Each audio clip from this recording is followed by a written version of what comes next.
येथे औषध निरीक्षक व खाजगी इसम लाच स्वीकारताना रंगेहात ताब्यात.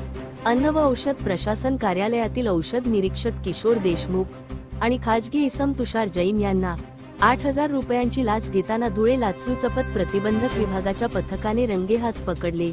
या प्रकरणी दोघांविरोधात भ्रष्टाचार प्रतिबंधक कायद्यानुसार गुन्हा दाखल करण्यात आला आहे. तक्रारदार यांनी शिरपूर येथे भाडेतत्वावर गाळा घेतला होता आणि त्या ठिकाणी पशुपक्षी फार्माचे दुकान सुरू करण्यासाठी परवाना मिळवण्यासाठी त्यांनी अन्न व औषध प्रशासन धुळे येथे अर्ज केला होता. परंतु औषध निरीक्षक किशोर देशमुख यांनी लाचेची मागणी केली आणि ती खाजगी इसम तुषार जैन यांच्यामार्फत घेण्याचा डाव आखला. तक्रारदार यांनी धुळे लाचलुचपत प्रतिबंधक विभागाच्या कार्यालयात तक्रार दिल्यानंतर 11 मार्च रोजी पारोळा चौफुली येथे सापळा रचण्यात आला.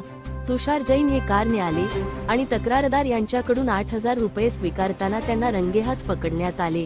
त्यानंतर औषध निरीक्षक किशोर देशमुख यांनाही अन्न व औषध प्रशासन कार्यालयातून ताब्यात घेण्यात आले. ही कारवाई लाचलुचपत प्रतिबंधक विभाग धुळेचे पोलीस उपअधीक्षक सचिन साळुंखे यांच्या मार्गदर्शनाखाली पोलीस निरीक्षक रुपाली खांडवी, पंकज शिंदे आणि त्यांच्या सहकाऱ्यांनी केली. नाशिक परिक्षेत्राच्या पोलीस अधीक्षक शर्मिष्ठा घारगे वालावलकर यांच्या देखरेखीखाली गुन्ह्याचा पुढील तपास सुरू आहे. धुळे क्राईम न्यूजसाठी अब्दुल रहमान मलिक, धुळे.